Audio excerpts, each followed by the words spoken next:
ఈ యొక్క ఉదయకాల సమయంలో నేను మీతో మాట్లాడాలనుకునే విషయం ఏంటి అంటే, do you really want to change?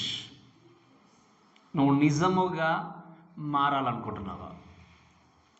ఏంటి ఈ యొక్క వాక్యం అనుకున్నప్పుడు, మార్పును కోరుకోవాలనుకుంటున్నావు అంటే ఈ విషయాన్ని బట్టి కొన్ని మాటలు మనం దేవుని యొక్క వాక్యంలో నేర్చుకుంటూ వెళ్దాం. ఈ మారడం అనే విషయాన్ని ప్రస్తావించినప్పుడు చాలామంది, ప్రభా నాకు మారాలని ఉంది, నేను మార్చుకోవాలి, నా బ్రతుకును మార్చుకోవాలి, నా జీవితాన్ని మార్చుకోవాలి, నేను నూతన సంవత్సరంలో ఈ విధంగా జీవించాలి అనుకుంటూ ఉంటాం. బైబిల్ చదవాలి అనుకుంటాం, ప్రార్థన చేయాలనుకుంటాం. కానీ దానికి తగిన విధంగా మన జీవితాన్ని మనం ఏం చేయము, మలుచుకొని ముందుకు వెళ్ళాం. ఈ యోహాను సువార్త 5వ అధ్యాయంలో కూడా మనకు ఒక వ్యక్తి కనబడతాడు. చెప్పండి, ఎవరు ఆయన? ఎవరు చెప్పండి? మనకు తెలుసు కదా, వాక్యం మనకు తెలుసు కదా మీ అందరికీ కూడా. ఇక్కడ దేవుని యొక్క వాక్యంలో 5వ అధ్యాయంలో చూస్తే యేసుక్రీస్తు ఏంటి అంటే ఒక ప్లేస్కి వచ్చాడు. ఏ ప్లేస్ చెప్పండి, ఆయన ఏ ప్లేస్కి వచ్చాడు? రైట్. వాక్యంలో ఏముంది అంటే, యెరూషలేములో గొర్రెల ద్వారం దగ్గర హెబ్రీ భాషలో బెతెస్తా అనబడిన ఒక కోనేరు కలదు. దానికి 5 మంటపంలో కలవని చూస్తాం. అంటే ఏంటి? బెతెస్తా అనేటువంటి ప్లేస్కి వచ్చాడు. ఆయన ఎక్కడికి వచ్చాడు చెప్పండి? బెతెస్తా అనేటువంటి ఆ యొక్క ప్లేస్కి వచ్చినట్టుగా అనబడినటువంటి ఒక కోనేరు అక్కడ ఉన్నప్పుడు యెరూషలేం ప్రాంతంలో ఆయన సంచరిస్తూ ఉన్నట్టుగా మనం చూస్తాం.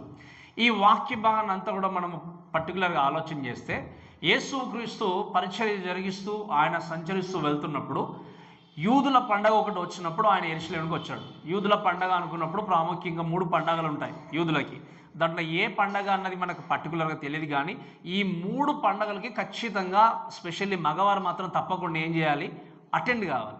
కాబట్టి యేసుక్రీస్తు ఇది ఏదో ఒక పండగకి ఏం చేస్తాడు ఆయన? ద్వితీయోపదేశకాండం 16వ అధ్యాయం 16వ వచనం మీకు చదివితే అర్థమవుతుంది ఆ 3 పండగలు ఏంటన్నవి. సో ఏదో ఒక పండగ సందర్భంగా యేసుక్రీస్తు ఇక్కడికి వచ్చాడు. వచ్చిన తర్వాత అక్కడ ఉన్నటువంటి బెతెస్తా అనబడినటువంటి ఒక కోనేరు దగ్గర ఉన్నప్పుడు ఆ ప్లేస్కి వచ్చి అక్కడ ఉన్నటువంటి ఒక వ్యక్తిని, వ్యాధిగ్రస్తుగా ఉన్నటువంటి ఒక వ్యక్తిని స్వస్థపరిచినట్టుగా మనం చూస్తాం. ఎన్ని సంవత్సరాలు ఉన్నాడు చెప్పండి ఆయన? ఆ విధంగా 38 ఇయర్స్, 38 సంవత్సరాల నుండి ఉన్న వ్యక్తిని దేవుడు చూసి స్వస్థపరిచి బాగు చేసినట్టుగా మనం చూస్తాం. ఈ యొక్క వాక్య భాగం అంతా కూడా మనకు తెలుసు చాలా మట్టుగా ఆలోచన చేసినప్పుడు. ఈ వాక్యాన్ని మనం చూసినప్పుడు దేవుని యొక్క వాక్యంలో మనం ప్రత్యేకంగా ఈ విషయాన్ని గమనిస్తే, చాలాసార్లు ఈ వాక్యాన్ని వింటూ ఉంటాం, కొన్నిసార్లు ఆలోచన చేస్తే ఏంటి అంటే 38 సంవత్సరాలు ఏ విధంగా ఉన్నాడో అన్న కోణాలు మనం చాలాసార్లు ఆలోచన చేస్తాం. అంతే కదా? ఎన్ని సంవత్సరాలు చెప్పండి? 38 ఇయర్స్ ఎలా ఉంది అనే సిచ్యువేషన్ అని చెప్పి చాలాసార్లు ఆలోచన చేస్తాం. ఈరోజు నేను మీతో చెప్పాల్సింది ఏంటి అంటే, ఆయన గురించి కొంచెం డిఫరెంట్ కోణంలో నేను వాక్యాన్ని మీకు చూపించడానికి ప్రయత్నం చేస్తాను. సో అందుకే నేను వాక్యానికి ఇచ్చిన టాపిక్ ఏంటి అంటే, do you really want to change? నువ్వు నిజముగా మారాలనుకుంటున్నావా? నువ్వు నిజంగా ప్రభా నేను మారాలి, నేను చేంజ్ కావాలి అని అనుకుంటున్నావా అనే విషయాన్ని బట్టి ఈ యొక్క వాక్యంలో మనం చూస్తే, దయచేసి మనం గమనించాల్సిన విషయం ఏంటి అంటే, దయచేసి 6వ వచనం చదవండి ఒకసారి. 5వ వచనం చదవండి. 5వ వచనం. అక్కడ 38 ఏళ్ల నుండి వ్యాధి గల ఒక మనుషుడు ఉండెను. యేసు వాడు పడియుండుట చూచి, వాడప్పటికి బహుకాలము నుండి ఆ స్థితిలో ఉన్నాడని ఎరిగి, స్వస్థపరచబడగోరుచున్నావని వానిని అడుగగా దేవుని యొక్క వాక్యం చూస్తుంటున్నాం. నిజముగా మారాలి అని అనుకున్నప్పుడు మొట్టమొదటిగా నేను మీకు జ్ఞాపకం చేసేది ఏంటి అంటే, we must decide if you want to be changed. అంటే ఏంటి? నిజంగా నేను మారాలా లేదా అనేది ఎవరు నిర్ణయించుకోవాలి చెప్పండి? మారాలనుకున్న వ్యక్తి. చాలా జాగ్రత్తగా వినండి. నేను మారాలి అని అనుకున్న వ్యక్తి, మార్చబడాలి అనుకున్న వ్యక్తి ఎవరు నిర్ణయం తీసుకోవాలి? మార్చబడాలి అంటే, మారాలి అంటే ఎవరైతే మారాలనుకుంటున్నారో, ఎవరైతే చేంజ్ కావాలనుకుంటున్నారో, ఎవరైతే నా స్థితి ఒకప్పుడు ఇలా ఉంది, ఇప్పుడున్న స్థితి మార్చబడాలి, నేను ఇంకా కూడా దేవునికి దగ్గరగా రావాలి, దేవుని యొక్క స్వారూప్యంలోనికి రావాలి అనుకున్న వ్యక్తి ఎవరు నిర్ణయం తీసుకోవాలంటే ఆ వ్యక్తి నిర్ణయించుకుంటే తప్ప మార్పు అనేది కలగదు. ఈ మాటను బట్టి మనం చూసేది ఏంటి అంటే, యేసుక్రీస్తు మీరు గమనించండి, ఇక్కడ వాక్యాన్ని గమనిస్తే గొర్రెల ద్వారము దగ్గర అని చూస్తున్నాం. అంటే యెరూషలేం ప్రాంతంలో బలి అర్పించడానికి గొర్రెలన్నీ కూడా ఆ ద్వారం కూడా తీసుకొచ్చేవారు. అందుకే దానికి వచ్చిన పేరేంటి అంటే గొర్రెలు పోవు ద్వారం. ఈ ద్వారం దగ్గరికి వచ్చిన తర్వాత యెరూషలేం ప్రాంతంలో చాలా కూడా ఈ కోనేరులు ఉన్నాయి. దాంట్లో ఒక కోనేరు ఏంటి అంటే బెతెస్దా అనేటువంటి కోనేరు దగ్గరికి వచ్చినప్పుడు అక్కడ చాలా మంది కూడా ఏంటి అంటే వ్యాధిగ్రస్తులు, ఇంకా వాక్యలు చూస్తే ఏముంది, కాలు చేతులు గలవారు, గుంపులుగా రోగులు, గ్రుడ్డివారు, కుంటివారు, వీరందరూ కూడా అక్కడ ఉన్నారు. మీకు ఎప్పుడైనా డౌట్ వచ్చిందా, యెరూషలేములో ఎన్నో కోనేరులు ఉన్నప్పుడు ఇక్కడ ఎందుకు ఉండాలి వీళ్ళు? చెప్పండి, ఇక్కడ ఎందుకు ఉండాలి? బాగుపడుతున్నారని వాక్యంలో మనం ఎక్కడ మనకు కనబడలేదు, కానీ ఎందుకు? దూత వచ్చి ఏం చేస్తుంది? చాలా జాగ్రత్త వినండి ఇక్కడ ఈ మాటను బట్టి. మీరు ఇంగ్లీష్ బైబిల్లో చూస్తే ఏ బైబిల్లో కూడా దూత వచ్చి కదిలింపబడినట్టుగా చూడము, ఎక్సెప్ట్ కేజీవి. ఎందుకంటే ఆ ఒరిజినల్గా వాళ్ళు ఏమనుకుంటున్నారో తీసుకొని చూపించాడు తప్ప మిగతా వాళ్ళందరూ కూడా ఎవరు ట్రాన్స్లేషన్ చేయలేదు. ఎందుకంటే నిజంగా దూత వచ్చి అక్కడ ఏం కదిలింపబడలేదు. ఇది ఏమంటారంటే మూఢనమ్మకం. ఏం చెప్పండి, ఇప్పుడు ఉదాహరణకి ఏంటి అంటే, కొన్ని ప్లేస్లకు వెళ్ళినప్పుడు ఇక్కడికి వెళ్తే మొక్కు తీర్చుకుంటే నాకు అంత జరుగుతుంది మంచి అంటే, మంచి జరిగిందో జరగలేదో తర్వాత సంగతి, కానీ ఆ మాట విని గుంపులుగా పరిగెత్తూ ఉంటారు. ఇక్కడ దేవుని యొక్క వాక్యాన్ని బట్టి చూస్తే, హిస్టారికల్గా ఆలోచన చేస్తే, దేవుని దూత వచ్చి కదిలించబడడం అనేది ఏంటి అంటే మూఢనమ్మకం. అది రియల్గా ఎక్కడ కూడా లేదు. కానీ ఇక్కడ ఏంటి అంటే, ఈ వాటర్కు ఉన్న స్పెషాలిటీ ఏంటంటే, కొంతమంది చరిత్రకారుల అభిప్రాయం ఏంటి అంటే, ఇవి మెడిసిన్గా పనిచేసేవి. అంటే ఏంటి, ఇప్పుడు కొన్ని నీళ్ళ దగ్గర ఇప్పుడు మనం చూస్తాం, కొంతమంది మన క్రికెటర్స్ తెలుసు, ఒక్కొక్కరు దాదాపుగా 5,000 6,000 ఒక వాటర్ బాటిల్ తెచ్చుకుని తాగేది తెలుసా మీకు? ఒక వాటర్ బాటిల్ ఎంత ఉంటుందని చెప్పండి, మనం తాగేది వాటర్ బాటిల్ 10 రూపాయలు 20 రూపాయలు. బట్ ఇప్పుడు ఉన్న క్రికెటర్స్ కొంతమంది ఏం చేస్తారు చెప్పండి, నార్వే అన్నటువంటి ఆ ప్రాంతంలో ఒక ఐలాండ్లో చాలా చక్కగా ఉండేటువంటి, అంటే ఎటువంటి అంటే మంచి లవణాలు అంటాం మనం, అంటే ఇవి ఉన్నటువంటి తీసుకున్న వాటర్ని ఏం చేస్తారు, తీసుకొని వాళ్ళు తాగుతూ ఉంటారు. దాన్ని దాదాపుగా 5,000 to 6,000 పే చేస్తారు ఒక్క బాటిల్కి. ఎందుకు? దాంట్లో మంచి లవణాలు ఉన్నాయి, లేకపోతే దాంట్లో మంచి ఉన్నాయి కాబట్టి ఏం చేస్తుంది, మన దేహానికి అది మంచి బలాన్ని లేకపోతే ఇంకా ఆరోగ్యాన్ని ఇస్తుందని చెప్పి నమ్ముతారు. అలానే కొన్ని వాటర్స్ మనం చూసినప్పుడు, ఈవెన్ రెవల్యూషన్లో మనం నేర్చుకున్నాం, అక్కడ చూసినప్పుడు కొన్ని స్ట్రీమ్స్ చూసినప్పుడు ఈ స్ట్రీమ్ వేడిగా ఉంటుంది, దీన్ని చల్లగా ఉంటుందని చూసాము. కొన్ని మెడిసిన్గా పనిచేసేటువంటి జలాలు ఉంటాయి, నీటి జలాలు. అలానే ఇక్కడ కూడా ఈ వాటర్ని పనిచేస్తుంది అని కొంతమంది చరిత్రకారుల అభిప్రాయం. కానీ నిజంగా చెప్పాలి అంటే అక్కడ దేవదూత వచ్చి కదిలించినట్టుగా లేదు. ఒకవేళ అలా ఉంటే అవి నిజంగా బాగుపడుతుంది అంటే అంత కుప్పలుగా ఎప్పుడు ఉండేవాళ్ళు కాదు. ఈయన ఎన్ని సంవత్సరాలు ఉన్నాడు? ఎన్ని సంవత్సరాలు చెప్పండి? 38 years అంటే మామూలు కాదు, అంతే కదా? 38 సంవత్సరాలు అంటే మామూలు కాదు. అది ఏదో 1-2 yearsలో ఉండేది కాదు. ఈ 38 years నుండి ఎదురు చూస్తున్నాడు అంటే ఈయనకి ఎంత ఓపిక ఉండాలి? ఎంత ఓపిక ఉండాలి చెప్పండి? ఎంత ఓపిక అంటే, ఈ ఓపిక ఏంటో ఈయన గురించి మనం మాట్లాడేటప్పుడు దేవుని యొక్క వాక్యంలో చూస్తే, యేసుక్రీస్తు రాగానే ఏమన్నాడు చెప్పండి? 6వ వచనం ఏమని చదువుకున్నాం మనము? చెప్పండి, ఏమని చదువుకున్నాము? చదవండి దయచేసి మరొకసారి 6వ వచనం.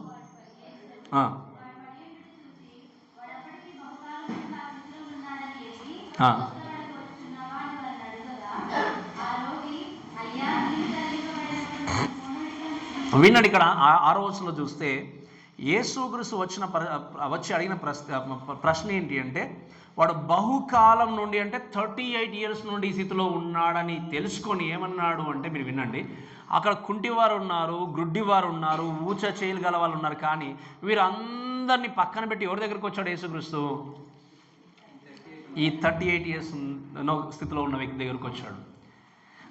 దాని వెనకాల ఆయనకుండే రీజన్స్ ఆయనకు ఉంటాయి, మిగతా వారిని ఎందుకు పక్కన పెట్టాడని చెప్పేసి. ఈయన దగ్గరకు వచ్చి అడిగినటువంటి ప్రశ్న ఏంటి అంటే, నీవు స్వస్థపరచబడగోరుచున్నావా అని ఏం చేశాడు? వాడిని అడిగాడు. అప్పుడు దీనికి నిజంగా అర్థం ఏంటి అంటే, ఈ ప్రశ్న యేసుక్రీస్తు వేయగానే ఆ వ్యాధిగ్రస్తుడు ఆలోచన చేయాల్సిన విషయం ఏంటి అంటే, do I really want to be changed? నేను నిజంగా స్వస్థత పొందుకోవాలా? నిజంగా నేను మార్పును కలిగి జీవించాలని ఏం చేయాలి? తన్ను తాను ప్రశ్నించుకున్న స్థితిలో ఉంటేనే దేవుని యొక్క స్వస్థతను చూడగలరు. అయితే ఇక్కడ జరిగినటువంటి సన్నివేశం గురించి మనం మాట్లాడే విషయం ఏంటి అంటే, ఈ 38 years నుండి ఆ వ్యక్తి ఏం చేశాడు అంటే, తన జీవన విధానానికి అలవాటు పడిపోయాడు. ఏం చేశాడు చెప్పండి? 38 years నుండి జీవన విధానానికి అలవాటు పడిపోయినప్పుడు, వ్యాధిగ్రస్తుడుగా ఉన్నప్పుడు, వాక్యంలో మనం గమనించి చూస్తే ఏంటి అంటే, ఈ వ్యక్తి ఎక్కడ కూడా యేసుక్రీస్తును మహిమపరిచినట్టుగా మనం చూడం. 38 సంవత్సరాల నుండి ఈ వ్యక్తి అలవాటు పడిపోయినప్పుడు, అక్కడ వచ్చేటువంటి చాలా జనాంగం ఏం చేస్తారు? జాలి కలిగి, ప్రేమను కలిగి, ఏదో తోచిందల్లా ఇస్తున్నప్పుడు ఈయన ఏం చేశాడు? కష్టపడకుండా అన్ని దగ్గరకు వస్తున్నాయి. చూస్తే వ్యాధి ఉంది, నడవలేని స్థితిలో ఉన్నాడు, కానీ పుష్టిగా కావాల్సింది మాత్రం ఏం చేస్తుంది చెప్పండి, తనకి దొరుకుతూ ఉంది. ఈయన ఎక్కడ కూడా తనకు తానుగా శక్తి తెచ్చుకొని లేదా వేరే వారిని బెగ్ చేసైనా లేకపోతే వేరే వారిని అడిగైనా కూడా నన్ను అక్కడికి తీసుకెళ్ళండి అనేటువంటి స్థితిలో అడిగినట్టుగా వాక్యం లెక్కలేదు. అంటే ఏం చేశాడు, తన కండిషన్ తను యాక్సెప్ట్ చేసి ఏం చేశాడు అంటే అలానే కొనసాగుతూ వెళ్ళాడు. ఈ విషయాలన్నీ కూడా అర్థం అవ్వాలంటే మనం నెక్స్ట్ వర్స్లో మనకు చదివితే మనకు అర్థమవుతుంది. ఈ సిచ్యువేషన్లో ఈ వ్యక్తి ఉన్నప్పుడు మీరు గమనించి చూసే విషయం ఏంటి అంటే, ఒకవేళ ఈయన సిచ్యువేషన్ మారిపోతే, ఇక్కడ ఉన్నప్పుడు తనకు ఆహారం దొరుకుతుంది, సెక్యూరిటీ ఉంది, అన్ని రకాలుగా చెప్పాలి అంటే వ్యాధి ఉంది, కానీ ఆ స్థితిలో ఏం జరుగుతుంది అంటే అన్నీ దొరుకుతూ ఉన్నాయి. ఆ సిచ్యువేషన్ బయటకు రావాలన్నట్టుగా తాను ఆశ కలిగి ఉన్నట్టుగా మనం ఎక్కడ కూడా తన యొక్క మాటలు గమనించాం. ఇప్పుడు మనం ఈ కాలంలో కూడా చూస్తాం, కొంతమంది అన్నీ బాగుండి కూడా కాలు చేతులు లేనట్టుగా పట్టీలు కట్టుకొని చేతులకి పట్టుకొని వెళ్ళే వాళ్ళని చూస్తాం. అందుకే కొన్నిసార్లు నిజంగా ఎవరైనా డబ్బులు అడిగినప్పుడు అడుక్కునే వాళ్ళు వీళ్ళు నిజంగా అడుక్కుంటున్నారా లేదా అడుక్కోవట్లేదని డౌట్ కూడా వస్తుంది. కొంతమంది రియల్గా జెన్యూన్గా ఉన్న వాళ్ళు మనం ఏం చేస్తాము, అందరూ కూడా అలాంటి వాళ్ళే అనే స్థితిలో ఉంటాం కొన్నిసార్లు. ఎందుకంటే మనం గమనిస్తాం, కొంతమంది ఏమీ లేవని చెప్పేసి ఆడుకొని వెళ్ళి ఎక్కడో వెళ్ళి తాగే వాళ్ళు మనం చూస్తాం. అంటే ఎవరు నిజమైన వ్యక్తులు, ఎవరు నిజంగా అవసరంలో ఉన్నవాళ్ళు, ఎవరు అవసరంలో లేని వాళ్ళు అనేది కనుక్కోవడం చాలా కష్టం. అటువంటి వేషధారణ బ్రతుకులు బ్రతికి జీవించి ఈజీగా బ్రతకడానికి ప్రయత్నం చేసేవాళ్ళు ఎంతోమందిని అప్పుడు చూస్తారు, ఇప్పుడు కూడా మనం చూస్తూనే ఉన్నాం. ఈ వ్యక్తి గురించి మాట్లాడినప్పుడు ఏంటి అంటే, ఈ వ్యక్తి నిజంగా చెప్పాలి అంటే నేను ఈ సిచ్యువేషన్ బయటకు రావాలి అని తాను నిజంగా ప్రయత్నం చేసే వ్యక్తిగా లేడు. ఎందుకంటే మీరు చూడండి, తర్వాత మీరు చదువుకోండి, ఆయన బాగుపరచబడిన తర్వాత ఎక్కడ కూడా దేవుడికి థ్యాంక్స్ చెప్పలేదు. మన బైబిల్లో మీరు గమనించండి, ఎవరిని బాగు చేస్తే ఏం చేస్తారు అందరూ చెప్పండి, ఏం చేశారు? పరిగెత్తుకుంటూ లేచి నడుచుకుంటూ దేవా మీకు స్తోత్రంలో లేదా వందనాలు గంతులు వేస్తూ దేవుని స్తుతించినట్టు వెళ్ళినట్టుగా చూస్తాం. కానీ ఈ వ్యక్తి సైలెంట్గా వెళ్ళిపోయాడు. అంటే ఈ don't want get out from that kind of situation. ఎందుకు, ఇప్పుడు బాగుపడిన తర్వాత ఏం జరుగుతుంది, తను వర్క్ చేసుకోవాలి, అన్ని స్థితిలో ముందుకు వెళ్ళాలి. 38 yearsలో ఆల్మోస్ట్ చెప్పాలంటే లైఫ్ ఆల్మోస్ట్ అయిపోయింది, అన్నిటికీ అలవాటు పడ్డాడు. ఈ don't want come at from there. ఈరోజు ఈ మాటలు వింటున్న మన అందరం కూడా దయచేసి ఆలోచన చేయాల్సింది ఏంటి అంటే, సమ్ పీపుల్ ఆర్ కొంతమంది గురించి మనం ఆలోచన చేసినప్పుడు they are avoiding unwelcoming changes in their lives అని చూసినప్పుడు, కొంతమంది వారి జీవితాన్ని కొనసాగిస్తున్నప్పుడు, వారి జీవితంలో పరిస్థితులు బాగలేనప్పుడు, సిచ్యువేషన్ బాగలేనప్పుడు, నీ సిచ్యువేషన్ నుండి, నీ పరిస్థితి నుండి దేవుడు బాగు చేస్తానని కోరుకున్నా కూడా ఇలానే బాగుంది, నా కంఫర్ట్గా ఉంది అనుకునే వారు చాలామంది ఉంటారు. దేవుడు ఏ విధంగా బాగు చేయాలో, దేవుడు ఏ విధంగా మార్చాలో, దేవుడు ఏ విధంగా మార్పును కలిగించి తీసుకెళ్లాలో దేవుడు అనుకున్నప్పుడు ఆ విషయం పట్ల ఆసక్తిని చూపించకుండా మారాలనుంది కానీ నేను మాత్రం ఇలానే ఉంటాను అనుకునే వారు చాలామంది ఉంటారు. ఒకసారి వియత్నాం దేశంలో ఒక యంగ్ మ్యాన్ ఏం చేశాడు అంటే, ఆర్మీలోనికి వెళ్ళాలి అంటే కష్టపడాలి, అక్కడ పని జరిగించాలి, యుద్ధం చేయాలి, అన్నీ చేయాలి. వీటి నుండి ఎస్కేప్ కావడానికి ఏం చేశాడు అంటే, దానికంటే ముందు మెడికల్ టెస్టులు చేస్తారు. చేయడానికంటే ముందు ఏదైనా లోపం ఉంది అంటే ఏం చేస్తారు చెప్పండి, వాళ్ళని యుద్ధంలోనికి లేకపోతే ఆర్మీలోనికి తీసుకోరు. కాబట్టి నేను అక్కడ వెళ్ళి పని చేయడం ఇష్టం లేదని చెప్పి తనకు తానుకు ఉన్న పనులన్నీ ఊడగొట్టుకున్నాడు. ఆయన ఏం చేశాడు చెప్పండి, పళ్ళన్నీ తీసేసుకున్నాడు. తీసివేసుకున్న తర్వాత ఆ తీసివేసుకున్న సంగతి వీళ్ళకి తెలియదు కాబట్టి యథావిధిగా ఆర్మీ టెస్ట్లోనికి వెళ్ళిన తర్వాత వాళ్ళు పళ్ళు చెక్ చేయడానికంటే ముందు కాళ్ళని చూసారట. కాళ్ళని చూస్తే నీకు చాలా ఫ్లాట్గా ఉన్నాయి, so you're unfit for army అన్నారట వాళ్ళు. అంటే ఈ పళ్ళు తీసేసుకోకపోయినా కూడా ఆయన ఏంటి చెప్పండి, అన్ఫిట్ ఆల్రెడీ. అంటే ఏంటి, ఈ విధంగా ఇటువంటి జీవితాన్ని కలిగి ఉండి చాలామంది నేనున్నటువంటి గోతే నాకు చాలా బాగుంది, నేనున్నటువంటి పాపమే నాకు చాలా బాగుంది, ఈ సిచ్యువేషన్ నేను బయటకు రాలేను అని చెప్పి జీవించే వాళ్ళు చాలామంది లోకంలో ఉన్నారు. Because the need comfort. ఎలాగైతే ఏముందండి, డబ్బులు వస్తే చాలు, మనకి అన్యాయం అయితేంది, అక్రమం అయితేంది, ఒకరిని మోసం చేస్తేంది, నేనైతే హ్యాపీగా బ్రతుకుతున్నాను, నా కుటుంబం హ్యాపీగా ఉంది. నిజమైన క్రైస్తవుడు అక్రమంగా వచ్చే సొమ్మును అనుభవించలేడు. లోపల ప్రిక్ చేస్తూ ఉంటుంది. హృదయం నిజంగా మిమ్మల్ని గద్దించట్లేదు అంటే నిజంగా రక్షణ లేదేమో. ఏదైనా తప్పు జరిగినప్పుడు, అన్యాయంగా ఒకరి దగ్గర తింటున్నప్పుడు లోపల నిజంగా పరిశుద్ధాత్ముడు గద్దిస్తూ ఉంటాడు. అది జరగట్లేదు అంటే హృదయంలో నిజంగా రక్షణ లేదేమో. ఈరోజు నిజంగా నీ పాప బ్రతుకు నుండి, నీ పాప జీవితం నుండి, నీ సిచ్యువేషన్ నిన్ను మార్చి, నీ జీవితాన్ని మార్చి, నీ కంఫర్ట్ నుండి బయట తీసుకొచ్చి దేవుని మహిమ కొరకు నిలబెట్టాలని దేవుడు చూస్తే, నేను రాను ప్రభా, ఇదే నాకు చాలా సుఖంగా ఉంది అనుకున్నాడు. ధనవంతుడు అదే అనుకున్నాడు, చాలా సుఖంగా ఉంది నాకు లోకంలో అనుకున్నాడు. కానీ చివరికి ఏం జరిగింది చెప్పండి? అదే సుఖం అనుకుంటే అసలైనటువంటి సుఖం ఏంటో తెలిసింది ఆయనకి. ఎప్పుడు నరకానికి వెళ్ళిన తర్వాత ఎంత కష్టంగా ఉంటుందో. మీరు వినండి, దేవుడు ఎప్పుడు మార్చడానికి సిద్ధంగా ఉన్నాడు. కానీ మీ లోపల, నీ లోపల మారాలి అన్న ఆశ లేకపోతే ఎవరు కూడా మిమ్మల్ని మార్చలేరు. ఎవరు మార్చలేరు. ఎన్ని చక్కటి ప్రసంగాలు వినబడినా, ఎంత చక్కటి విషయాలు బోధింపబడినా నీ జీవితంలో మార్పు ఉండదు.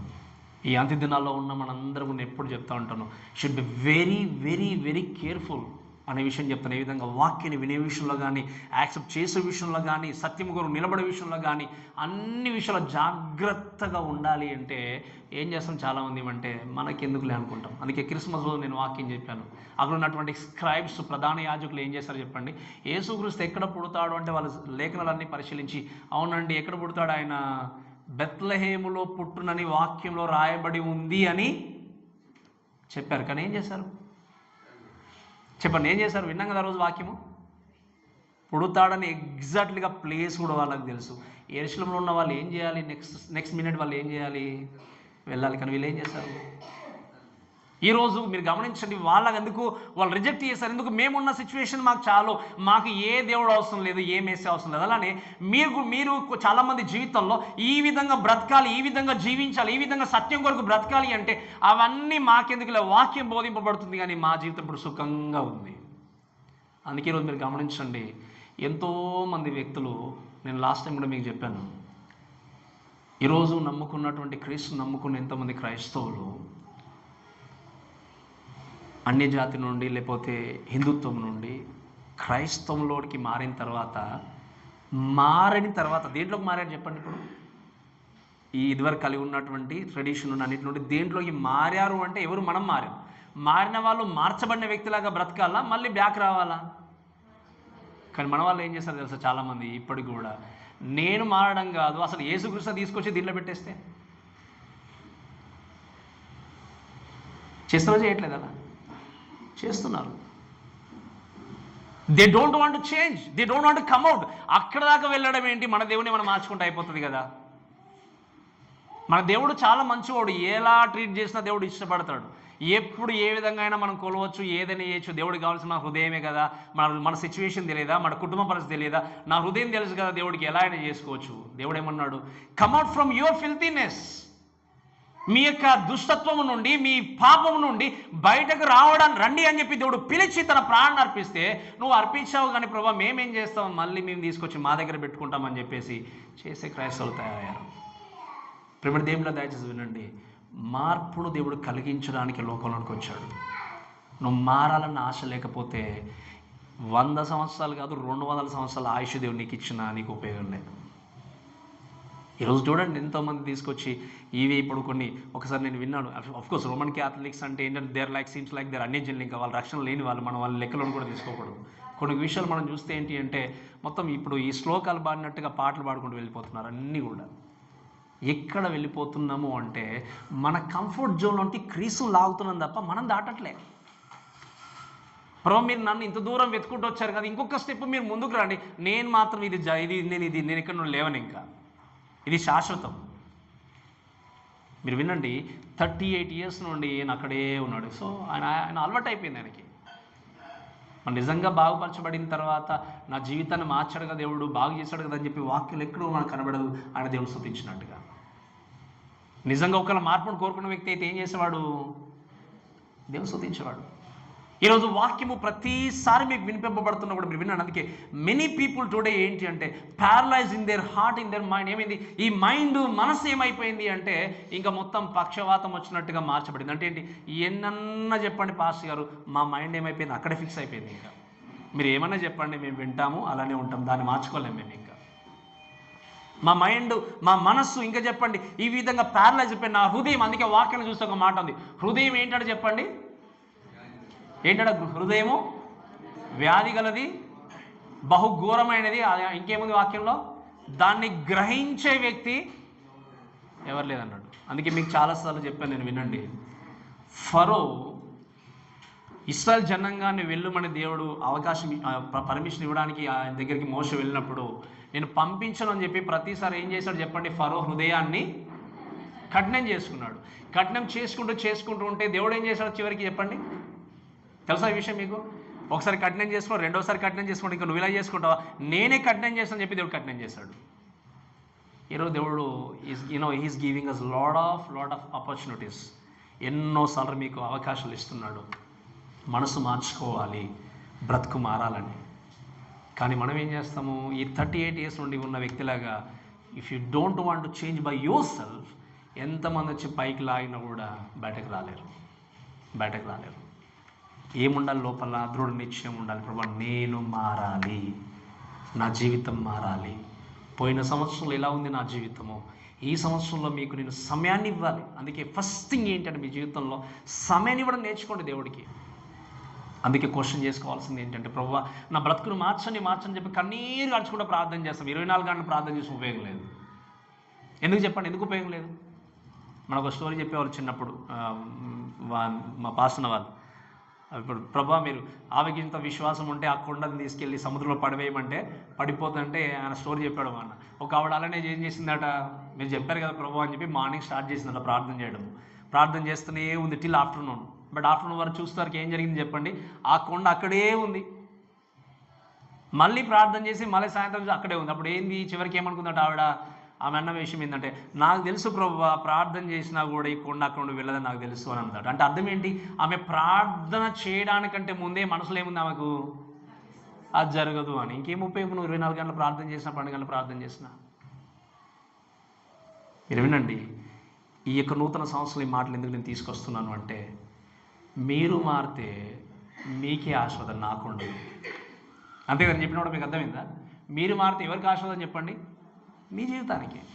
మీరు హృదయపూర్వకంగా ఆరాధించగలరు, మీరు హృదయపూర్వకంగా పాడగలరు, మీరు హృదయపూర్వకంగా దేవునితో సంబంధాన్ని కట్టుకునగలరు. ఇవన్నీ కూడా మీ జీవితానికి ఆస్వాదం. కాబట్టి మెనీ పీపుల్ ఈరోజు ఏంటి అంటే, they are so many people గురించి మనం చూసినప్పుడు they are very excited about preaching also. ఎంత బాగుంది అనుకుంటా వాక్యం. But when you comes to matter of following, వాక్యం బాగుంది పాస్టర్ అనొచ్చు, కానీ ఆ వాక్యాన్ని అనుసరించే వరకు దగ్గరికి వచ్చేసరికి ఎన్ని విన్నా ఆచరించకపోతే వ్యర్థం. మీకు అర్థమని చెప్పిన మాట, ఎన్ని విన్నా ఆచరించకపోతే వ్యర్థం. ఎన్ని ప్రసంగాలు మన జీవితం నుండి వెళ్ళిపోయినా కూడా మీరు వినండి, సత్యము కొరకు జీవించాలనుకున్న వ్యక్తి కంఫర్ట్ జోన్లో ఎప్పుడు ఉండలేడు. మీరు కంఫర్ట్ జోన్లో ఉన్నారు అంటే మీ జీవితంలో ఏ ట్రబుల్స్ లేవు అంటే మీ ఆత్మీయ జీవితం ట్రబుల్లో ఉన్నాడు. నేను చెప్పిన కూడా మీకు అర్థమైందా? నాకు ఏ బాధ లేదండి, అసలు ఎవ్రీథింగ్ సో ఫైన్ అనుకుంటే మీ ఆత్మీయ జీవితం ట్రబుల్లో ఉన్నాడు. అలా అని చెప్పి ప్రభువా నాకు కష్టాలు రావాలని ప్రార్థన చేయమని నేను చెప్పట్లేదు. If really wanted to live for Jesus, you will get sometimes troubles or maybe ఏదైనా జరగవచ్చు. కొన్ని విషయాలు నువ్వు ఆ ఆటుపోట్ల గుండా పోరాటంలో బయలుదేరుతూ వెళ్తూ ఉంటావు. కానీ నా జీవితం బాగుందిలే, ఆర్థికంగా బాగుంది, మానసికంగా బాగుంది, కుటుంబం బాగుంది, ఇంకెప్పుడో ఒకసారి వెళ్ళి దేవుడికి ఇంత కనబడేసి ఇంత కానుకేసి ప్రార్థన చేయించుకుని వస్తే అయిపోతుంది కదా. That's all. అయిపోయింది, నా యొక్క రెస్పాన్సిబిలిటీ అయిపోయింది. ఎంతకాలము? ఎక్కడ మనం ఇంకా నెరవేర్చేది? మీ సర్వలోకానికి వెళ్ళి సర్వసృష్టి సువార్తను ప్రకటించాలి. ఈరోజు వినండి, కొన్నిసార్లు చూస్తాను, అందుకే చదువు రాని వాళ్ళు కూడా కొన్నిసార్లు ధైర్యంగా ఏదో కరపత్రికలు ఏదో పట్టుకొని ఎవరికి వచ్చేప్పడానికి ప్రయత్నించారు. వాళ్ళకి ఏం తెలియకపోయినా పాపం కొన్నిసార్లు చూసినప్పుడు ఎవరైనా క్వశ్చన్ వేస్తే ఆన్సర్ చెప్పేటువంటి జ్ఞానం లేకపోయినా they have a zeal. But ఈరోజు you have lot of education. వాక్యాన్ని అర్థం చేసుకునే జ్ఞానం ఉంది, కొన్నిసార్లు అర్థం కాకపోయినా అడిగి తెలుసుకునేంత జ్ఞానం ఉంది. But we don't want to tell to others. మన ఫ్రెండ్స్కి చెప్పలేం, మన నైబర్స్కి చెప్పలేం. ఎందుకు? We're so you wanted to live in a comfort zone. We don't want to get out from that. ఒకవేళ నేను ఆ విషయంలో టచ్ చేస్తే నా మీద ఒపీనియన్ ఏమవుతుందో, మారిపోతుందేమో, నాతో సరిగా సంబంధాన్ని కలిగి ఉండరేమో. ఈరోజు వినండి, ఆ విషయంలోనే కాదు, క్రిస్టియన్స్గా మనం ఆలోచన చేయాల్సింది ఏంటి అంటే, మనందరం కూడా జీవితంలో ఒక్కసారి గుర్తుపెట్టుకోవాల్సింది ఏంటి అంటే, ఎన్ని ప్రసంగాలు వినబడినా కూడా మార్పును కలిగి ఉండాలి అనేటువంటి నిర్ణయము గనక మీరు తీసుకోకపోతే మీ జీవితంలో ఎప్పుడు కూడా మార్పు అనేది జరగదు. సో అందుకే నేను చెప్పే మాట ఏంటంటే, do we really want to change? నిజంగా మీరు మారాలి అని అనుకుంటే, దాన్ని వినండి, మారాలనుకుంటే ఏం చేయాలి? ఎవరికి ఎక్కడ స్టార్ట్ అవుతుందో చెప్పండి. అది మన దగ్గర. కొంతమంది సమయమే కావచ్చు, కొంతమంది వాక్యం చదివే విషయమే కావచ్చు, ప్రార్థన చేసే విషయమే కావచ్చు, ఇంకా వేరే విషయాలు కావచ్చు. ఏ విషయంలో మీరు దేవుడికి వ్యతిరేకంగా, దేవుడికి నచ్చని విధంగా ఉన్నారో ఆ విధంగా మార్చుకోవాలి. అందరం ఒకే రకంగా మార్చుకోవాలన్న రూల్ లేదు. కొంతమంది చెప్పినట్టుగా ప్రార్థనలో కావచ్చు, వాక్యం చదివే విషయంలో కావచ్చు, సమయాన్ని పాటించే విషయంలో కావచ్చు, లేదా సంబంధాన్ని కట్టుకునే విషయంలో కావచ్చు, ఎక్కడ మనం తప్పిపోతున్నామో దాంట్లో ఏం చేయాలి? మనం మన జీవితాన్ని కట్టుకుంటూ ముందుకు వెళ్ళాలి. సో రెండో మాట చూద్దాం, దయచూడండి. ఈ వ్యక్తి మన దేవుని యొక్క వాక్యం చూస్తే we must decide if you want to be change. అంటే మనము మారాలనుకుంటే ఎవరు నిర్ణయం తీసుకోవాలి? ఎవరు డిసైడ్ తీసుకోవాలి? మనం అనుకుంటేనే మారగలం. రెండవ మాట ఏంటి అంటే we must decide not to continue making excuses. యేసుక్రీస్తు వచ్చాడు ఈ వ్యక్తి దగ్గరికి వచ్చి ఏమన్నాడు? నీవు స్వస్థపరచబడ కోరుచున్నావని అడిగినప్పుడు అప్పుడు ఏమనాలి చెప్పండి? ఈ వ్యక్తి ఏమనాలి చెప్పండి? గట్టిగా చెప్పండి. ఏమనాలి? మీరు అన్నట్టుగా అవును ప్రభువా అనాలి. కానీ ఏమన్నాడు ఈయన? చదవండి దయచేసి. ఆ రోగి ఏమన్నాడు చదవండి. ఆ రోగి, అయ్యా నీళ్లు కదిలింపబడినప్పుడు నన్ను కోనేటిలోనికి దించుటకు నాకు ఎవడును కూడా లేడు గనక నేను వచ్చినంతలో మరి ఒకరు నాకంటే ముందుగా దిగేను అని దేవుని యొక్క వాక్యం చూస్తాం. మీరు వినండి, దేవుని యొక్క వాక్యాన్ని బట్టి ఆలోచన చేస్తే దేవుడు డైరెక్ట్ స్ట్రేట్ ఫార్వర్డ్ క్వశ్చన్ వేశాడు. నీవు నిజంగా మారాలనుకుంటున్నావా? నీ సిచ్యువేషన్ మార్చుకోవాలనుకుంటున్నావు అంటే అవును ప్రభు అనడానికంటే ముందు ఏం చేశాడు ఈయన? హి గివెన్ ఎ ఎక్స్క్యూజ్. ఏం చేశాడు? ఇది ఉంది ప్రభా, ఇలా జరుగుతుంది, అలా జరుగుతుంది అంటే ఏంటి? అసలైన క్వశ్చన్కి ఆన్సర్ చెప్పకుండా ఏం చేస్తున్నాడు ఆయన? ఏది ఇప్పుడు స్వస్థపరచబడ కూర్చున్నావని ఆయన ఆ విధంగా లైఫ్లో అడిగిన వ్యక్తి ఎవరు ఉండరు అక్కడ. ఎవరైనా వస్తే ఇంత ఏదైనా ఫుడ్ పెట్టడమో లేకపోతే ఆయన గురించి ఆలోచన చేయడమో తప్ప నీకున్న రోగాన్ని తీసివేస్తాను ఎవరన్నా. ఎందుకంటే ఎవరికి అధికారము లేదు. మరి ఒక స్పెషల్ కైండ్ ఆఫ్ క్వశ్చన్ ఒక వ్యక్తి దగ్గర నుండి వచ్చింది కాబట్టి ఈయనను బాగు చేసే వ్యక్తి అని అనుకున్నప్పుడు అవును నేను బాగుపడతాను, ఒకవేళ మీరు బాగు చేస్తారో ఎక్కడికైనా తీసుకెళ్తారో అన్నటువంటి నమ్మకంతో ఏం చేయాలి? అవును నేను బాగుపడాలి అనుకోండి. నేను ఏమన్నాడు? నేను అక్కడికంటే అక్కడే ఉంది తన ఆలోచన, కానీ అడిగినటువంటి వ్యక్తి మీద లేదు. ఈరోజు మీరు వినండి, దేవుడు మనల్ని నిజంగా నడిపించినప్పుడు దేవుని యొక్క వాక్యాలు చూస్తే ఈ క్వశ్చన్ బట్టి నిజంగా ఆలోచన చేయాల్సిన విషయం ఏంటి అంటే తను స్వస్థపరచబడడం కంటే తన సిచ్యువేషన్ ఎక్స్ప్లెయిన్ చేస్తున్నాడు చాలా మటుకు. అందుకే దేవుడి గురించి దేవుడు మన జీవితంలో చాలాసార్లు ఆలోచన చేస్తున్నప్పుడు దేవుని యొక్క వాక్యాన్ని బట్టి మనం చూస్తే ఏంటి అంటే నీ సిచ్యువేషన్ మార్చాలని దేవుడు అనుకున్నప్పుడు, ఈ సిచ్యువేషన్లో ఉన్నావు, నువ్వు ఈ సిచ్యువేషన్ బయటకు రా అని దేవుడు చెప్పినప్పుడు ఆ సిచ్యువేషన్ బయటకు రాకుండా నేనే ఇంకొక విక్టిమ్ లాగా మిగిలిపోయాను, నేనే బాధితుని అని చెప్పేసి ఆ బాధిత యొక్క సిచ్యువేషన్లో బ్రతికి ఉండి స్వస్థపరిచే దేవుణ్ణి, బాగు చేసే దేవుని ప్రక్కన పెట్టి నీ సిచ్యువేషన్ తీసుకొచ్చి ప్రభువా ఇదే నా బ్రతుకు అని చెప్పి ఎక్స్ప్లెయిన్ చేసి ఆ సిచ్యువేషన్ రాకుండా జీవించడానికి ప్రయత్నం చేసే వాళ్ళు చాలామంది ఉంటారు. దేవుడు చెప్పేది ఏంటి అంటే మారుస్తాను అంటే ఆయన సమస్తాన్ని మార్చగలడు. ఎందుకు చెప్పండి? ఆయన సర్వ అధికారము కలిగిన దేవుడు. అందుకే always I believe one thing. ఒకటే ఎప్పుడు నేను బిలీవ్ చేస్తాను, ఎస్పెషలీ మ్యాటర్ ఆఫ్ హెల్త్ విషయంలో ఏదైనా కావచ్చు. మనల్ని సృష్టించినటువంటి దేవుడికి ఎలా బాగు చేయాలో, ఎలా నడిపించాలో, ఎలా ముందుకు తీసుకెళ్లాలో మనకంటే ఎక్కువ ఎవరు తెలుసు? దేవుడు తెలుసు. కానీ మనం ఏం చేస్తామంటే దేవుడు తెలియదన్నట్టుగా మనమే అన్ని తీసుకొచ్చి పెడతాం. ప్రభువా మీకేం తెలుసు ప్రభువా నా సిచ్యువేషను. అఫ్కోర్స్ మనం ఎక్స్ప్లెయిన్ చేయకూడదని కాదు, కానీ ఎలా నా సిచ్యువేషన్ మార్చండి ప్రభు అని ప్రార్థన చేయాలి. కానీ నా సిచ్యువేషన్ ఇలా ఉంది అని చెప్పేసి సిచ్యువేషన్ మార్చబడకుండా అదే సిచ్యువేషన్లో బ్రతికేటువంటి వ్యక్తులు ఎంతమంది చూస్తాం. మేమిన్న ప్రేమ దేవుడు దయచేసి వినండి. అవకాశం దేవుడిస్తున్నాడు, మారండి మారండి మారండి మారండి. దేవుడు పిలిచిన ప్రతిసారి కూడా ఆ పిలుపుని విని నాకు ఇదే హాయిగా ఉంది, ఈ సిచ్యువేషనే చాలా బాగుంది, ఇదే సంతోషంగా ఉంది అనుకుంటే ఒక సమయం వచ్చినప్పుడు నేను మారాలి అని అనుకున్నా కూడా అవకాశం ఉండదు. మనకు తెలుసు నోవాహు స్టోరీ. ఎన్ని సంవత్సరాలు వాక్యం చెప్పండి ఆయన? ఎన్ని సంవత్సరాలు చెప్పండి? 120 సంవత్సరాల నుండి బోధిస్తూనే ఉన్నాడు. ఎన్నిసార్లు చెప్పాడు? ఈ ఓడలోనికి రండి మీ ప్రాణాలు రక్షించుకోండి అని చెప్పి, మీరు మారండి, మనసు మార్చుకోండి, రండి ఎన్నోసార్లు ఆయన బ్రతిమిలాడు ఉండొచ్చు, గద్దించవచ్చు, హెచ్చరించవచ్చు, ఏడవచ్చు, అన్నీ చేయొచ్చు. కానీ ఎవరైనా చెవి పెట్టారా చెప్పండి? ఎవరైనా విన్నారా? ఎవరు వినలేదు. చివరికి ఏం జరిగింది చెప్పండి? ఆ రోజు రానే వచ్చినప్పుడు అందుకే ఈ మాట ఎప్పుడు నేను జ్ఞాపకం చేస్తాను. ఆ ఓడ యొక్క తలుపు మూసివేసింది ఎవరు చెప్పండి? ఇప్పుడు నోవాహు క్లోజ్ చేస్తుంటే ఓపెన్ చేసేటువంటి అవకాశం ఉండేది మళ్ళీ, ఎందుకంటే నా బంధువులు వస్తున్నారు, లేకపోతే నా యొక్క ఇంకా చుట్టాలు, లేకపోతే స్నేహితులు అనేవాళ్ళు. కానీ ఏం జరిగింది? ఎవరు క్లోజ్ చేశారు అక్కడ అంటే అర్థం ఏంటి? ఇంకా మళ్ళీ దాన్ని ఓపెన్ చేయడానికి ఎవరికి అధికారము? దేవుడు ఓపెన్ చేసి పెట్టాడు door. So you get up from your troubles, you get up from your situations. ఆ సిచ్యువేషన్ బయటకు రండి అని చెప్తే, ప్రభా నేను ఇలానే ఉంది, నాకు ఇలా ఉంది, అలా ఉంది అనుకుంటూ ఎక్స్క్యూజెస్ ఇస్తూ అలానే ఉండిపోతే, ఒకరోజు డోర్ క్లోజ్ చేయబడితే ఎవరు కూడా మిమ్మల్ని రక్షించలేరు, ఎవరు కూడా పుల్ చేయలేరు పైకి. వీళ్ళు ఎంతగానో అరిచిన, నోవ కాలంలో ఉన్నటువంటి వ్యక్తులు ఎంతగానో అరిచినా, బాధపడినా, ఎన్ని చేసినా కూడా వాళ్ళు ఓడ నీళ్ళపైన తేలియాడని చూస్తూ ఉన్నారు, కానీ వాళ్ళ ప్రాణాలు దక్కించుకోవడానికి ఏది కూడా వారికి అవకాశం లేనే లేదు. ఈరోజు ఈ మాటలు వింటున్నప్పుడు దయచేసి మనందరం కూడా దయచేసి అర్థం చేసుకోవాల్సింది ఏంటి అంటే, మోస్ట్ ఆఫ్ ద టైం మన జీవితంలో మనం చూస్తే ఏంటి అంటే, దయచేసి వినండి, ఈ సిచ్యువేషన్ మనం కలిగి ఉండే ఒకవేళ సిచ్యువేషన్లో చాలా మట్టుకు నేను నిజంగా నిరాశలో ఉన్నాను, నిస్పృహలో ఉన్నాను, నా బ్రతుకును మార్చేవారు లేరు అనుకున్న స్థితిలో ఉన్నప్పుడు మీరు చూడండి, చాలాసార్లు దేవుని కొరకు బ్రతకకుండా, అంతేకాకుండా ఇతరులను కూడా ఇతరుల కొరకు కూడా మంచిగా జీవించలేక ఏం చేసేవారు ఉంటారంటే, మీరు చాలా జాగ్రత్తగా ఆలోచన చేస్తే, most of the people they never forgive others because they see forgiveness is a weakness. అంటే ఏంటి? ఉదాహరణకి జీవితాన్ని మీరు చక్కగా కొనసాగిస్తున్నప్పుడు వాక్యంలో ఒక మాట ఏముంది అంటే, నిన్ను వల్ల నీ పొరుగువాడిని ఏం చేయాలి? ముందుకు వెళ్తున్నప్పుడు నీ సిచ్యువేషన్లో కొన్ని సందర్భాల్లో ఒకవేళ తప్పిదంతో వెళ్ళినప్పుడు, తప్పుగా జీవితాన్ని కొనసాగించినప్పుడు కూడా, ఒకవేళ ఒక వ్యక్తి దగ్గరికి వెళ్ళి నువ్వు ఇది చేసింది తప్పు అని చెప్తే నా కిరీటం ఎక్కడ పడిపోతుందని జీవించే వాళ్ళు చాలామంది ఆలోచన చేస్తారు.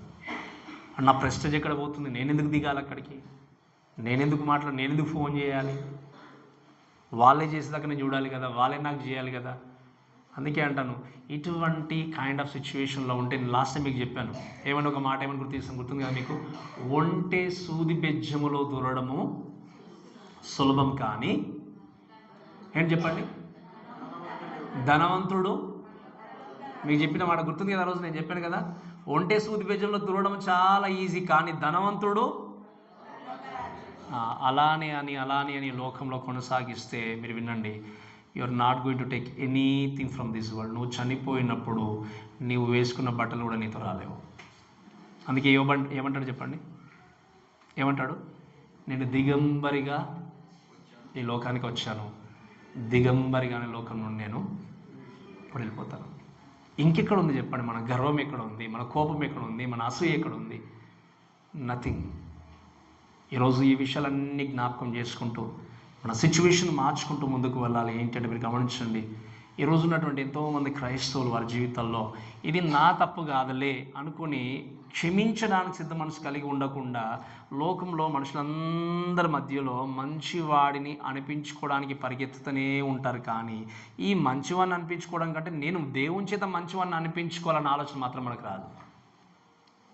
అందుకే మనం మొదటి కొరింథీయులకు రాసిన పత్రికలో మనం చదివాం, మీరు మనుషులకు దాసులు, ఎవరికి చెప్పండి?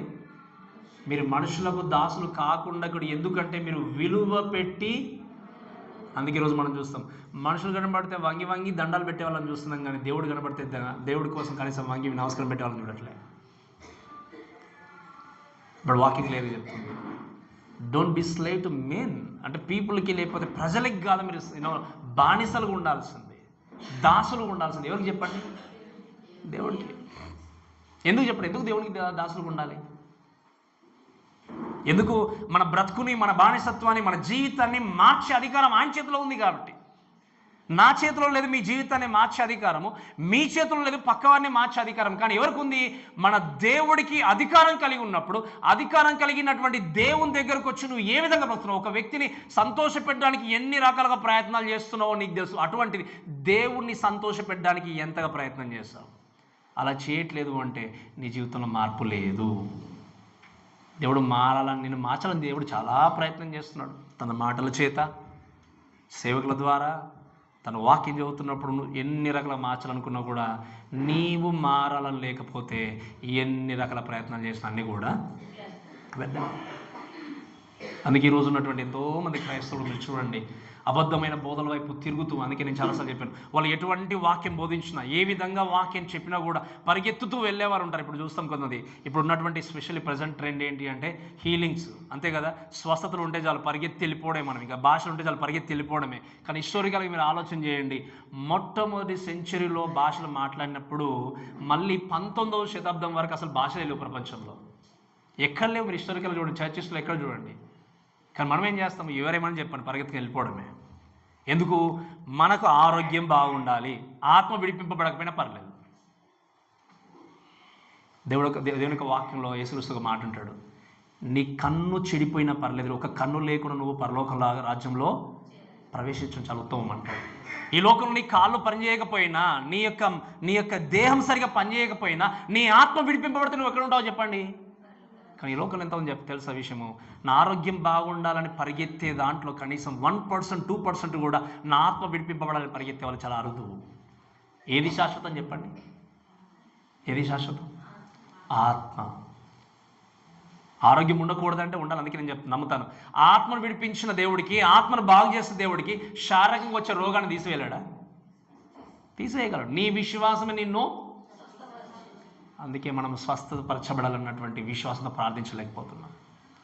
ఈరోజు వినండి, ఎంతగానో పరిగెత్తుతున్నావు అంటే ఎవరి కోసం పరిగెత్తున్నావు, దేనికోసం పరిగెత్తున్నావు, దేని కొరకు జీవిస్తున్నావు అని ఒక్కసారి నీ జీవితాన్ని, నీ హృదయాన్ని పరీక్షించుకొని, నా దేవుని నిజంగా నేను మహిమపరుస్తున్నానా అనే విషయాన్ని ప్రశ్నించుకోకపోతే నీ జీవితంలో ఎంతమంది వాక్యం చెప్పి ఎన్ని రకాలు పరిగెత్తిన జీవితంలో మార్పు ఉండదు. ఈరోజు వినండి, సత్యాన్ని హక్ చేసుకునే వాళ్ళు చాలా తక్కువ. వీళ్ళ మీద మనం లెక్క పెట్టుకోవచ్చు, చాలా తక్కువ. ఎందుకు? సత్యము కొరకు నిలబడితే కష్టాలే మొదలవుతాయి. కొన్ని ఎవరు తెచ్చుకుంటారు చెప్పండి కష్టాలు? అంతే అనుకుంటాం కదా మనం, అవునా కదా? కానీ అందుకే అడుగుతాను, ఈ కొద్ది కాలం ఉండే కష్టాలు కావాలా, శాశ్వతంగా ఉండే ఆనందం కావాలా? మరి శాశ్వతంగా ఉండే ఆనందం కావాలంటే ఏం చేయాలి? మనం సత్యం బోధించినప్పుడు మనల్ని 10 మంది వెంబడించకపోయినా, అందుకే లాస్ట్ టైం కూడా చెప్పాను, నేను ఇక్కడ ఎవరిని కూడా నేను ప్రిపేర్ చేసుకోవాలి శిష్యులుగా నా వెనకాల. ఇప్పుడు అందుకే నేను వెళ్ళిపోతే నా వెనకాల ఎవరు రారు, నేను ప్రిపేర్ చేసుకోలేదు. అలా ఏమన్నాడు దేవుడు? ఆయనకు శిష్యులకు చేయమని. ఈ రోజు చూస్తాం ఎంతోమంది సేవకులు, ఇక ఆయన వచ్చినట్టే దండాలు పెట్టరు, మామూలే కాదు. ఇక సేవకులు కావచ్చు, సంఘ పెద్ద ఎవరైనా కావచ్చు, వాళ్ళ వెంబడి 10-20 మంది ఉంటారు. గౌరవంతో వచ్చేది వేరు, భయముతో వచ్చేది వేరు. కానీ నేను ఎవరిని కూడా ప్రిపేర్ చేయలేదు. I prepared in every one to for the sake of Jesus. ఈరోజు మీరు వినండి, కష్టాలు మొదలవుతాయేమో, సత్యం కోసం బ్రతికితే నష్టాలు వస్తాయేమో, మనతో ఉండేటువంటి జనాంగం తగ్గిపోతారేమో అనుకుంటే పోనీ, దేవుని దగ్గర నువ్వేం చేస్తావు? సంతోషంగా ఆనందంగా దేవునితో ఉంటావు. ఎందుకంటే దేవుని వెంబడించిన వారు కూడా చివరికి ఆ 12 మంది, వేలకు వేలు. మీరు వినండి, ఈరోజు చూస్తే యేసుక్రీస్తు అంత మంచి వాక్యం బోధించినప్పుడు ఎంతమంది వెంబడించారు చివరికి ఆయన్ను? ఈరోజు చాలామందికి ఉండే అపోహ ఏంటి అంటే, లక్షలు చర్చికి వస్తున్నారంటే వాళ్ళ సేవ చాలా పెద్దది అనుకుంటాం మనం, చాలాసార్లు చాలా గొప్పది అనుకుంటాం.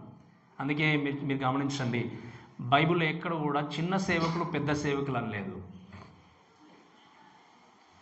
100 మంది ఉన్నా అదే నోటితో వాక్యం చెప్తాము, 2 ఉన్నా కూడా అదే విధంగా వాక్యం చెప్తాము. తేడా ఏంటంటే సంఖ్య ఎక్కువ ఉన్నంత మాత్రాన గొప్ప సేవని కాదు, సంఖ్య తక్కువ ఉన్నంత మాత్రానది చాలా తక్కువ సేవని కానీ ఈరోజు నా అపోహ ఏంటి? ఎక్కువ మంది జనాలు ఉంటే ఏంటి అర్థము? బాగా ఘనంగా జరుగుతుందండి. ఈరోజు ఎంతోమంది అబద్ధ బోధకుల వైపు పరిగెత్తేటువంటి జనాంగాలు మనం చూస్తాం. దానికి కారణం ఏంటి అంటే, మీరున్న కంఫర్ట్ జోన్ బయటకు రాకపోవడం. కాబట్టి ఈ విషయాలు చూస్తూ దయచేసి వినండి. మెనీ పీపుల్ చూస్తే they make more excuses than we would like to admit. అంటే ఏంటి? ఇది చేశాను, ఈ తప్పు చేశాను, ఈ విధంగా ఉందని అడ్మిట్ చేసుకోవడం కంటే ఎక్స్క్యూజ్ ఇవ్వడమే ఎక్కువ ఉంటుంది. అంతే కదా?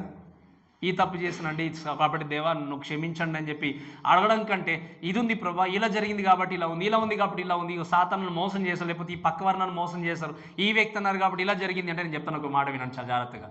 పక్క వ్యక్తికి వాక్య జ్ఞానం లేదు, పక్క వ్యక్తి ఆత్మీయంగా జీవించరు. మీరు జీవించినప్పుడు నీకున్న జ్ఞానం చేత, నీకున్న ఆత్మీయ చేత నువ్వేం చేయాలి? ఏం చేయాలి చెప్పండి?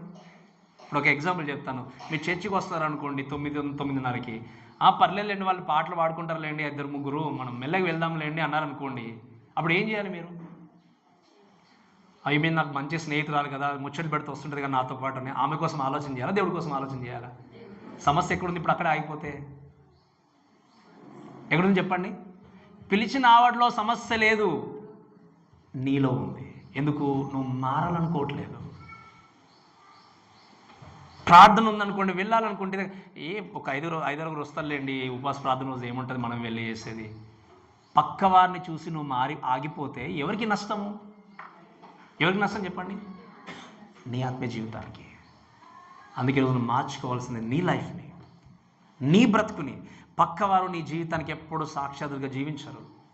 నీ లైఫ్ నువ్వు చేసుకుంటూ ముందుకు వెళ్ళిపోవాలి. అందుకే ఎక్స్క్యూజ్ ఇవ్వడం మానేసి ఇంకా చూసేది ఏంటి అంటే, it is possible to break the pattern of making excuse. అంటే ఏంటి, ఈ ఎక్స్క్యూజెస్ ఇచ్చే దాన్ని నువ్వు మానుకొని దేవుని దగ్గర రావచ్చు. కానీ ఏం చేస్తామంటే, ఇది ఉండండి, అది ఉండండి, ఇది రకరకాలుగా చెప్తూ ఉంటాం చాలాసార్లు.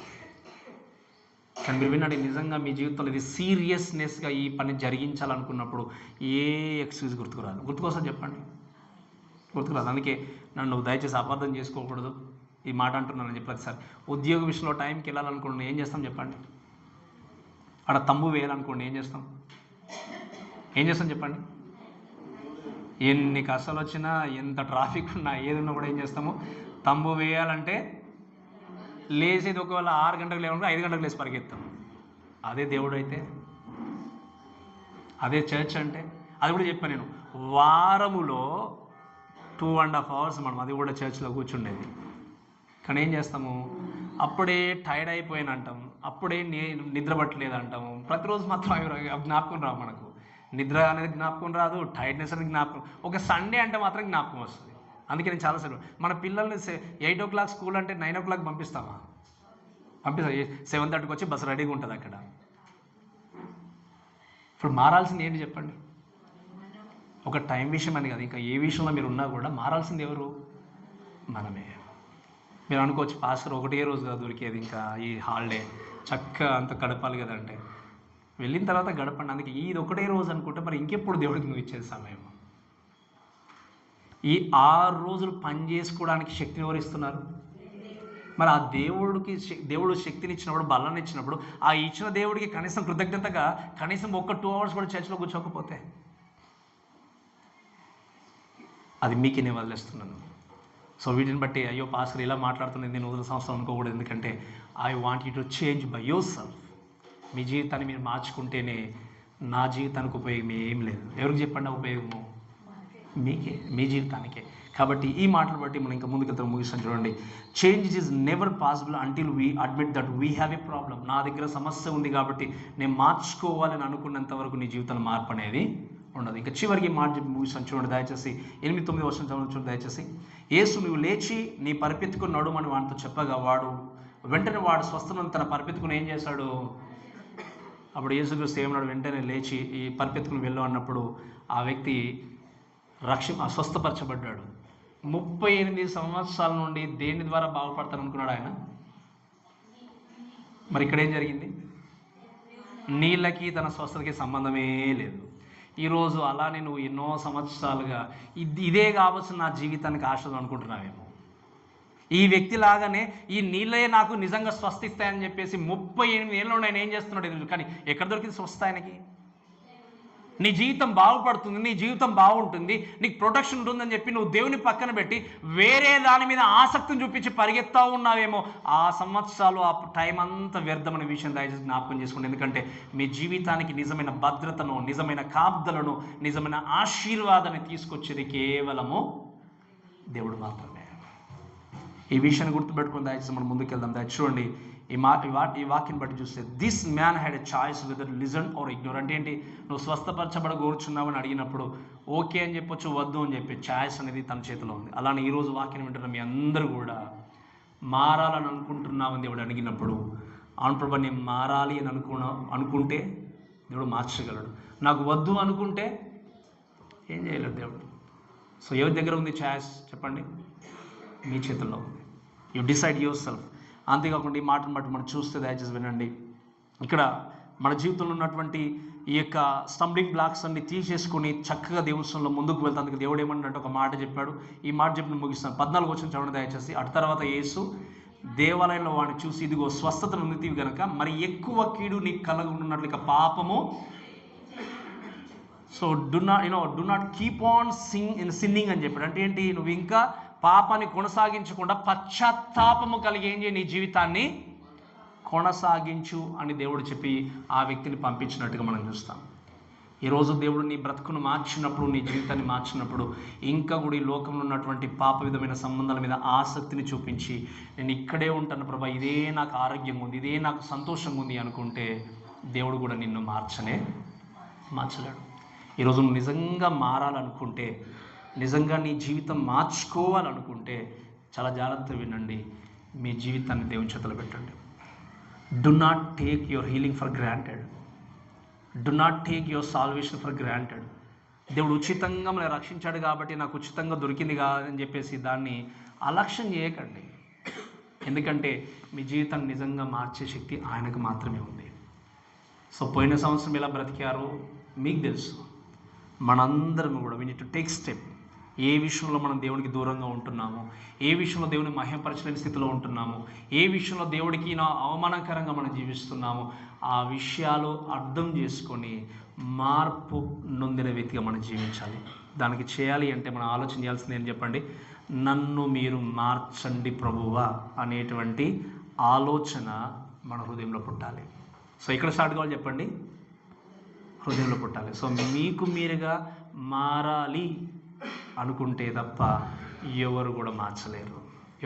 అందుకే మీరు గమనించండి, అక్కడ త్రోవలో వెళ్తున్నప్పుడు మీకు జ్ఞాపకం చేస్తాను, ఎన్నోసార్లు త్రోవలో వెళ్తున్నప్పుడు ఈ దారి ప్రమాదకరమైంది, వంపుతో తిరిగి ఉంది అన్నప్పుడు ఆ బోర్డు చూసి ఒకవేళ నువ్వు నిర్ణయం తీసుకుని వెళ్ళకపోతే, అలానే స్పీడ్కి వెళ్ళిపోతానంటే ఏం జరుగుతుంది చెప్పండి? యాక్సిడెంట్, తర్వాత ఉంటామో వెళ్ళిపోతామో తెలియదు. మరి ఆ సైన్ బోర్డు చూసినప్పుడు ఏం చేయాలి? స్పందించి జాగ్రత్తగా నువ్వు నిర్ణయం తీసుకుని వెళ్తే నీ జీవితానికి క్షేమం. అలానే దేవుడు మార్చాలనుకుంటున్నాడు మన బ్రతుకుల్ని, మన జీవితాన్ని మార్చాలనుకుంటున్నాడు. ఆత్మను విడిపించిన దేవుడు ఆయన మహిమ కొరకు మన జీవితాన్ని నిలబెట్టుకోవాలని కోరుకుంటూనే ఉన్నాడు. నువ్వు నిజంగా మారాలనుకుంటే దేవుడికి నీ జీవితాన్ని అర్పించి, ప్రభువా నేను నా బ్రతుకును మార్చుకోవాలి, నా జీవితాన్ని మార్చుకోవాలి. 38 years నుండి ఈయన వాటర్ బాగు చేస్తుందనే చూశాడు, రాంగ్ డైరెక్షన్. కానీ ఎవరు బాగు చేశారు తన్ని? ఈరోజు నువ్వు ఏ డైరెక్షన్ మీద ఆధారపడి ఇదే నా జీవితానికి నిజమైన ఆరోగ్యాన్ని ఇచ్చేది, భరోసా ఇచ్చేది, భద్రతనిచ్చేది అని చెప్పి లోకంలో పరిగెత్తున్నాయేమో, దేవుడు తప్ప నీ జీవితానికి నిజమైన భద్రత ఎక్కడి నుండి రాదు. దేవుడు తప్ప నిన్ను అంత శాశ్వతంగా, అంత చక్కగా, అంత కన్సర్న్ చూపించే వ్యక్తి ప్రపంచంలో ఎవరు కూడా. కాబట్టి మొట్టమొదటిగా దేవుడి వైపు మీరు తిరగండి, మార్చమని ప్రార్థన చేయండి. ఖచ్చితంగా దేవుడు మన జీవితాన్ని మార్చగలడు, ఆయన మహిమ కొరకు నిలబెట్టగలడు. కాబట్టి మాటలు మన దేవుడు దీవించి ఆస్వాదించును గాక.